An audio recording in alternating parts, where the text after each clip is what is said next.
All right. Hello, and welcome to Writers and Books' Meet the Boa Author Series. I'm Sakshi Kumar, Adult Programs Coordinator at Writers and Books.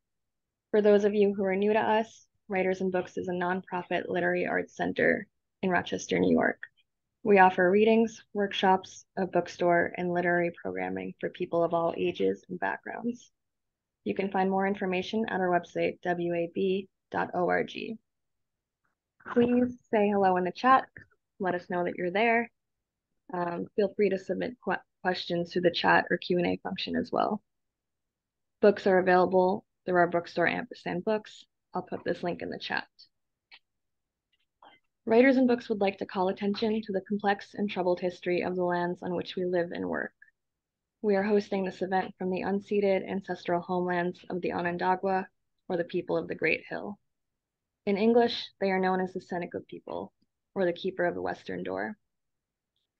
We're so happy to have Willie Lin with us tonight. First, we'll hear her read, then she'll be in conversation with author and poet Peter Connors, publisher and executive director of BOA Editions. Through fields of wild grass, restless seascapes, and cities tinged with sand, Willie Lin's debut collection of poetry questions what can remain and what must be pared away in our search for truth. Conversation Among Stones speaks both to the inanimate, misremembered histories, photographs, the dead, and to the voices in our daily lives that reverberate with disagreement and confusion. With striking restraint and simultaneous abundance, these poems attempt to reconcile the desire for answers with the necessity of not knowing. Willie Lin is the author of the chapbook Lesser Bird, Paradise, and Instructions for Folding, and is the winner of the Drinking Gourd Chapbook Poetry Prize. The recipient of fellowship and scholarship support from Kundiman and the summer workshop program at the Fine Arts Work Center, her poems have appeared in Bennington Review, Prairie Schooner, and the Threepenny Review, among other journals. Welcome, Lori. Hi, thank you so much for the introduction and for having me. I'm gonna read some poems. First one is called To You and For You. In a dream I was abducted, I thought sleep would save me. That's how dumb I was, how mulish. I thought my sleep would stop them. When the man whispered in my ear, if you so much as make one sound. The words were so soft, I tried to pretend I hadn't heard him, and his warm hand across my face hadn't disturbed me from sleep. I thought of bees locked in amber, the curlicues of their antennae inert but preserved in attention. I thought hives must be fear in miniature, a swarming of infinitesimal hooks and combs with its own scent and rhythm. Who was I? I knew I was useless, incapable in that moment of acting even to save myself, nor even wanting to. I wanted to sleep until the danger passed, as if it were separate from me.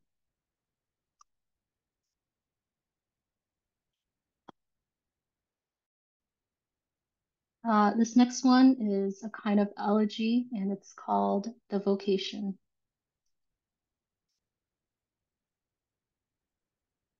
And when I woke again, I was the ant beholden to meat and honey, to the city, its institution of pine needles, straw brooms, and chalk. I was the dog named Black Habit. I could lift my body in its hunger.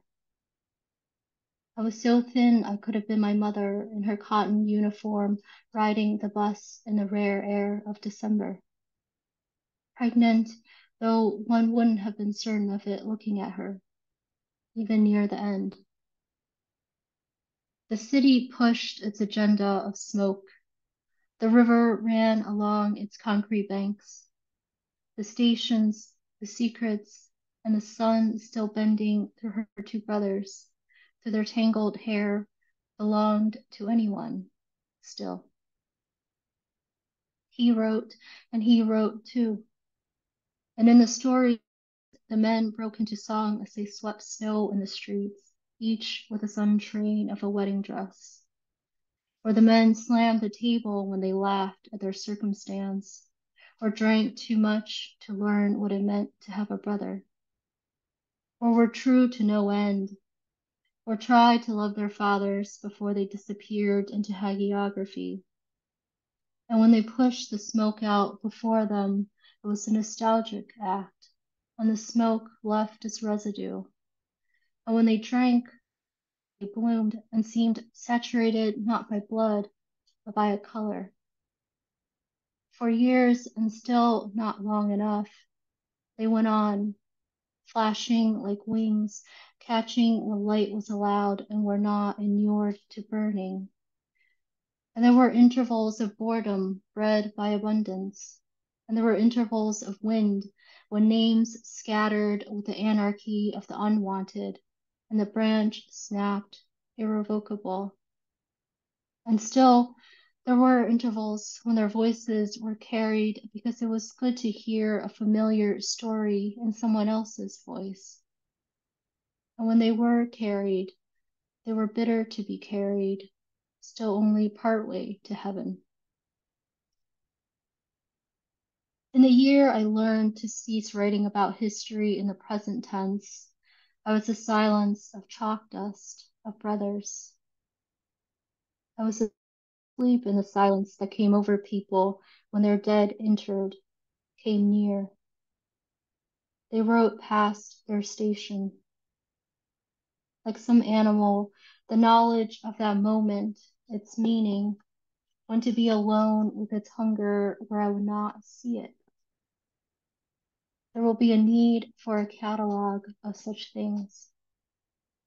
There was a moment that must be recalled perfectly before it is cast to chance, to meaninglessness, and without inevitability.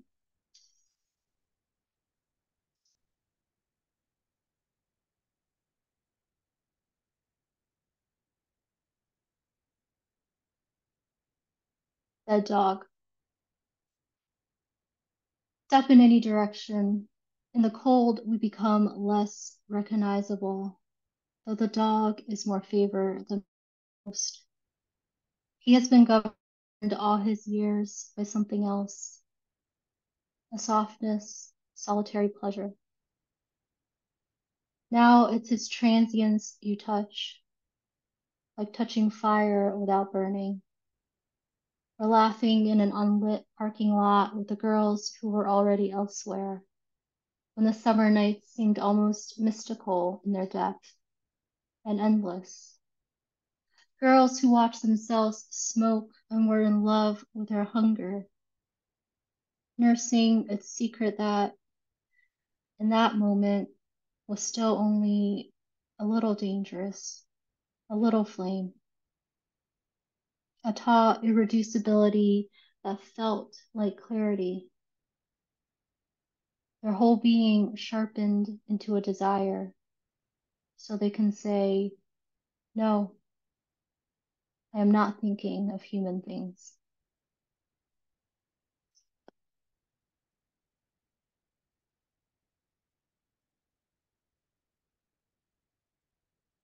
I feel like I'm filibustering. I'm gonna keep going. This poem is called Apocrypha. Tell me a story about what I was back then.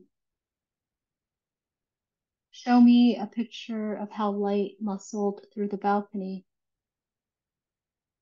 The windows then, I think, faced south, though it could have been west. For all the years I lived there, I remember none of the rooms as mine, though one must have been. For a time, I slept in the storage room, whose view was of the interior, one window looking into the kitchen. You too slept in that room, before or after me. I always regret it, you'd say years later, when we're again almost strangers. In anger, I'd rip the pages of your notebook, and you'd instruct me, I'd long forgotten, though when you say it, it has for me the clarion call of truth. Suddenly, I think I can recall the blue ink, the dull light trickling in, the chair I fell against. Back then, I was always waiting for a sign. Music always sounded somber to me, like something heavy was pouring down over it, keeping it low, like something was arriving or ending. And you could say, yes, something was. I'd wanted to pull the earth, a tract of mirthless trees, piano keys painted on the kitchen table, the past perfecting its uselessness like the locked wardrobe with a hole in its door over me like a shroud. Hard to believe now anything so forceful, so personal could have passed between us. Back then, I must have wanted to hurt you more than I wanted to be whole.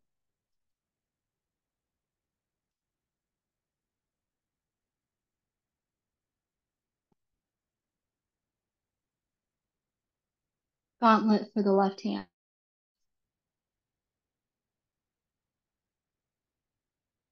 I thought if I could desire less, I could be happy. I was moving toward an idea, a gesture like a field of wild grass bending in unison, a field untended and therefore instrument of only itself, beyond scorn, where one bends as others bend, not in a single moment exactly, but in the next or the one before, in agreement.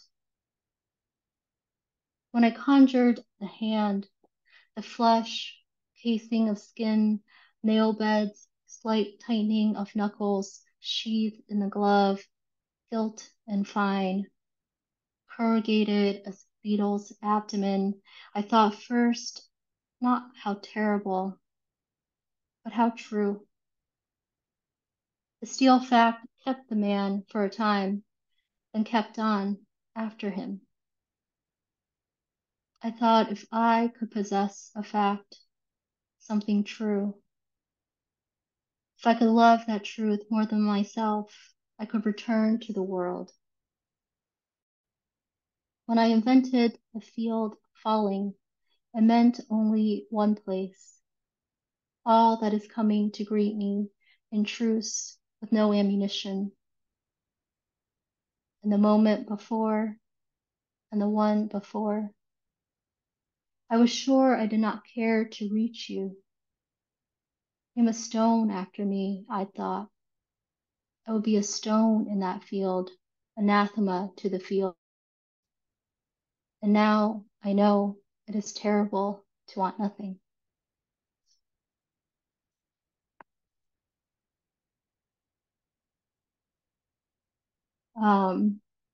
This next poem kind of came from a news story that I read a while ago from Associated Press.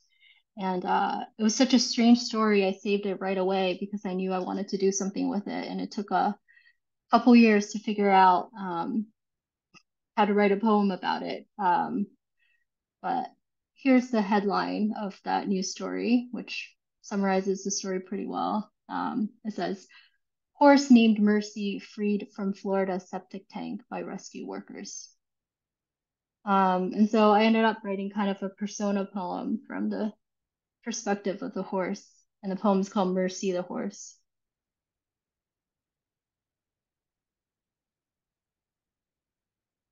The reeds, the tall grasses bent, holding the impression of such weight. Such was the way I went on, afraid to set my weight entire on the world, shifting, distant as someone's knee. Too prone to darkness, all my life I have asked for a task, a purpose to survive me, to be a beam broken by a falling weight, to be impossible like the woman in solemn, who longed to be gathered, swept up and carried like a pile of fallen leaves. I came to a name as was my method, late to everything. Mercy, if given form, would be a storm loosening between the shoulders, would ride wind-borne to that moment beside water when, because you could not bring it closer to you, you brought your face closer to it, like some dog or some lower animal. Mercy would be soft strands falling from women shorn of their hair, believing that's where their history, loneliness resided, close to the surface of things. But stay, we do not know where the forgotten reside. In the nightmare, I repeat my mistakes. Such was my mind when the eye saw river of mercury, I read, river of mercy. I climb a small gray hill where tragedy had burrowed, made its home, hard labor, indifferent to precision. I think joy is final. I rise, shrug off my form. I imagine I already have what I've wanted. To arrive at the ending, to all there was, effervescence and dread, cries of mercy lives. Um, so I'll read one last poem. It's called Known to All.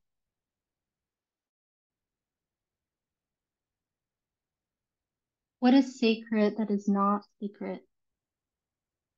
In the wind, cottonwood leaves shatter to sound. Doe unravels roses with her teeth. And who is to say that is not faithfulness? Beauty indexed embodies darkness. I drank it by the bowlful when offered, something to cure me. The herbs bruised and boiled, warm and dark, darkened as if by the mystery of their effects, sweetened enough to taste the sweetness, but not enough to hide the bitterness. What could hide the bitterness? Disguise it. One takes it all, arranges it. Thank you.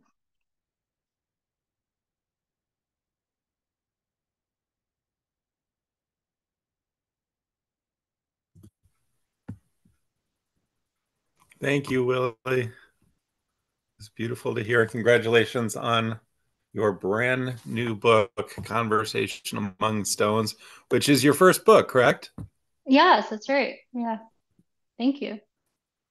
So I especially like to ask debut authors if they could tell us a little bit about the path that the book took towards publication. I think it can be really inspiring to people in particular who are trying to get to that place. So can you tell us some about how Conversation Among Stones became a book? Yeah, I would love to. So, well, the first thing I'll say, which I don't know if it's true, but I really think it is. So I'm just going to say it, which is at age 36, I think I'm on the older side of the bell curve in terms of authors publishing their first collections. And I guess I just want to say,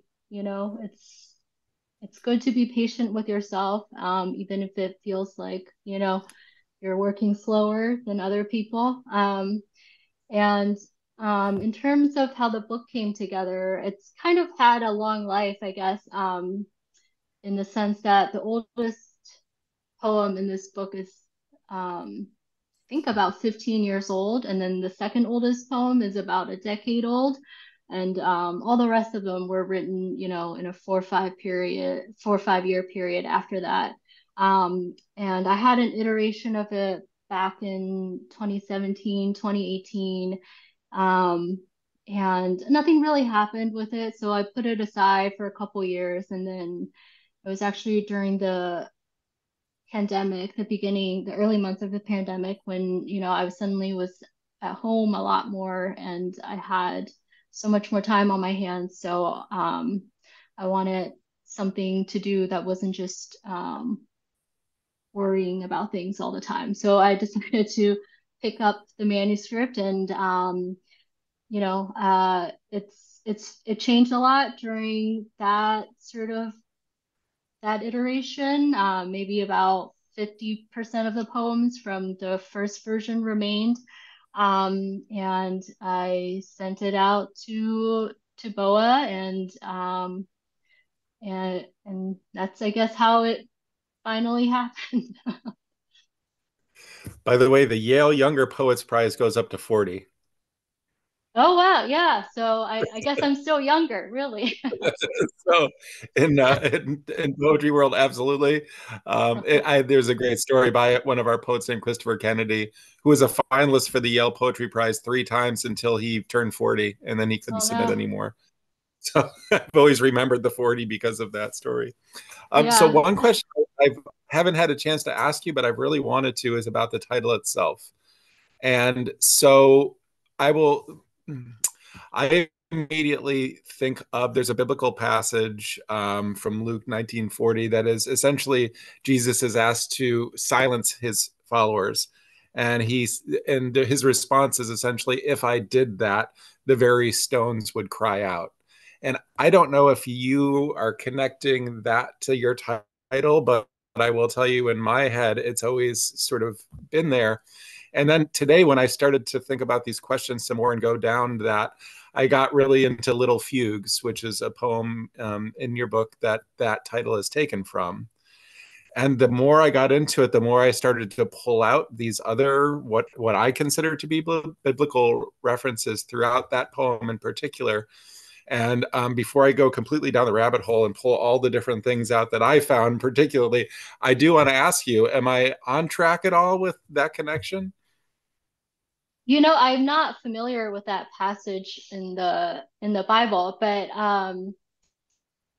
there are some biblical references to biblical passages and things from the Bible in this book, and I think I encountered the Bible kind of um, later in my life, and I found a lot of it like very very moving, just story wise and writing wise. It's not for me, personally, sort of a I it doesn't hold religious significance to me personally, but I find it, the stories in it like very very rich and interesting. Um, so but the that phrase that made up the title in particular, I mean, it's kind of silly to say, but it's like one of those things that just like floats into your mind sometimes as a writer. And that phrase sort of lived in my mind for a little bit before it was in a poem. And then when it became part of the poem, it really, I think the resonance for me was about just idea of speaking to things that don't speak back, whether it's because they're reluctant to or they can't, or you're really trying to speak to something in yourself that you really don't quite understand yet. And I think in putting together the manuscript, that seemed like one thread that was important. So that's why I kind of pulled it out and made it the title. And there's stones, not just in this poem, but stones appear in different places, including like kidney stones and gallstones, and you have Right. different stones throughout it. But sometime I'm going to circle back and talk about all the biblical stuff I found in that poem, because once I started to dig in, I was like, oh my gosh! Like, in just for example, you have a line in there that says, "Someone wept." And someone wept, the weeping was full of its own sound. And there's the shortest passage from the Bible is Jesus wept. And I was like, oh my gosh, there has to be a connection here, but there doesn't have to be. um, that's the fun thing about breaking down poems, though, is you can start pulling things out and go all sorts of directions with them. I do know you have a ton of references to the natural world, though, throughout your poems, and that seems to be a really important touchstone for you. Can you talk some about how nature informs your poetry? Yeah, I think um nature has a it's a good way for us to decenter ourselves, and it's a good way to pull us outside of ourselves. And I think there's a reason why, I don't know, when we want to feel awe or wonder or something, we want to go climb a mountain or go to the sea and look at the ocean. Um I don't know, it it resets the scale of our world for us in some ways. Um, and Mm. so I think, paying attention to the natural world is the way for us to um, understand, not just understand that we're not always at the center of the story, um, to see all the things that exist alongside us and not for us. Um, and so I think maybe that's why the details of nature and natural world occur so much in my writing. Um, I don't know if that's a satisfying answer, but That's great. um, I yeah, reset that's the what comes to scales. mind. I really like resets the scale of our lives. I think that's a really beautiful way to say that. Another act or another part of your life that comes up often in the book is the fact that you were born in China. You came to the United States at age 9. And so I think, I sense a lot of that travel, and that I think in some sense a feeling of dislocation um, that maybe resulted from that. So can you talk some about how that experience shows up in Conversation Among Stones? Yeah, sure. I think I've lived in a lot of different places, and a lot of times it's strange to me people take like such, or it's not strange, it's just a foreign feeling to me when people like take a lot of pride in where they come from, because it's not really something I've experienced at all. Each place I visit, I kind of feel like a bit of a visitor. I don't feel at home exactly, and I think that kind of estrangement shows up in the writing, especially because after moving to the States, I was sort of in some ways estranged from my past because my extended family was so far away. And each time I saw them, it was like um, they have some memory of me or some idea of me that doesn't exist anymore because it's been, a couple years since we've all seen each other. And of course, I felt the same way about them. And for my parents also, who were just always in some ways very reluctant to talk about the past. And so that was also sort of another strand in that history and kind of dislocation, and not um in trying to figure out how I fit in anywhere or anything. It was like I didn't really have someone to talk to try to trace back or to like talk about why it felt so strange to be where we were. Um, so so yeah, I think that idea of a kind of like estrangement from self is something that shows up in the book as well. When I was going through, so to sort of give people background, before our book comes out, we have all authors fill out this author questionnaire where they're talking some about the book and what inspired them, and some things that you had said in there really stood out to me. But one of them that connects, I think, to me to the answer you just gave is you said things often seem to loom larger in their absence than in their presence. And it just really, I kept reading that over and over, and I wrote it down. And it just feels like such a rich statement. Things often seem to loom larger in their absence than in their presence. Can you expand on that idea a little bit more and maybe talk about how it does relate back to the book? Um, yeah, I think um in some ways maybe it's like another way to put it is like when things are with us. We kind of take them for granted, you know. They don't, what's special or what's interesting about them don't seem that extraordinary. And it's only when we're away from it that in searching or trying to reconstruct this thing that was important in our lives, that they suddenly it becomes a much bigger or more, I don't know, a more vivid kind of presence sort of in our memory. And I think that kind of idea and that kind of almost grief, I guess, is something that's in the book a lot of like searching for that thing and to find meaning or reconstruct that thing is something that happens. And I think the idea of trying to reconstruct it through speech and not just speaking, but trying to share it with someone or speaking it out loud to someone and have that gesture itself be meaningful or transformative in some way is something um like I don't know, like for example, in the epigraph to the book, I think I'll have to find it because I want to say it right exactly. It's a passage from Duchess of Malfi that says, "Thou art deceived to hear a greater grief less than mine."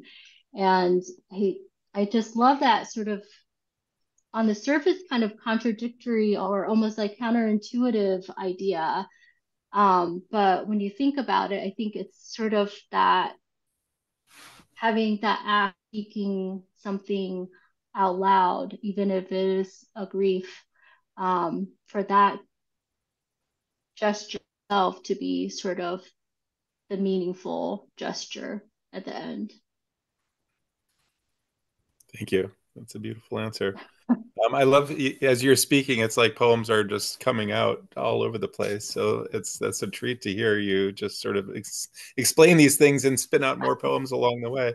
I'm curious, especially since this is your first book that's come out, has it shifted your approach to writing new poems at all to have this collection that you had worked on for so long together and sort of coming out into the world? Um, well, I think it's definitely shifted.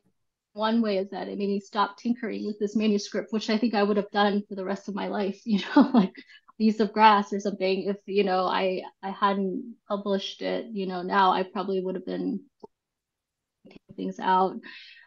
Because I think the answer is maybe it hasn't really changed the way I've written because I think um, the book has I I know for other people, book is like a book is like a unit that makes a lot of sense to them intuitively, or they have projects in mind where they think I'm working on two books, like this one book is this and the other book is this, and I'm writing poems for both of them. But for me, I think, you know, it's the book as like one idea to hold in the mind has never really made too much sense to me. So it feels like to me I'm always looking from poem to poem, you know. So yeah, so I guess the real answer is no, it hasn't changed.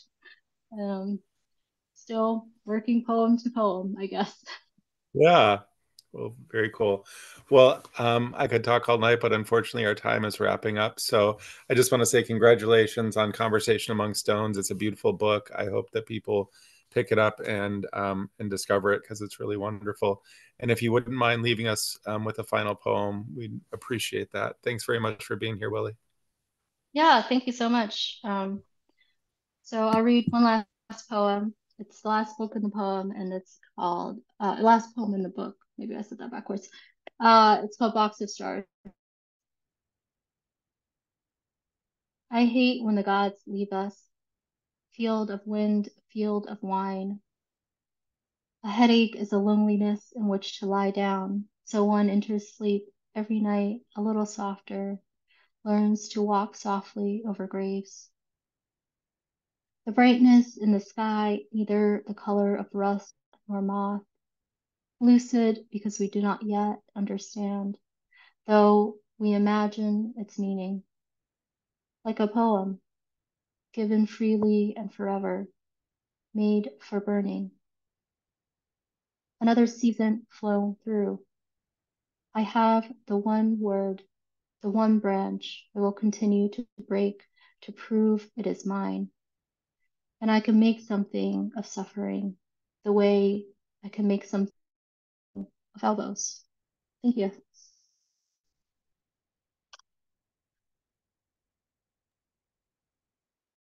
Thank you, Willie. Thank you for such a beautiful, beautiful reading. And thank you, Peter, for that great conversation. Thanks to everyone for joining us tonight. If you're interested in ordering the book, I've linked that in the chat. And yeah, have a great night, everyone.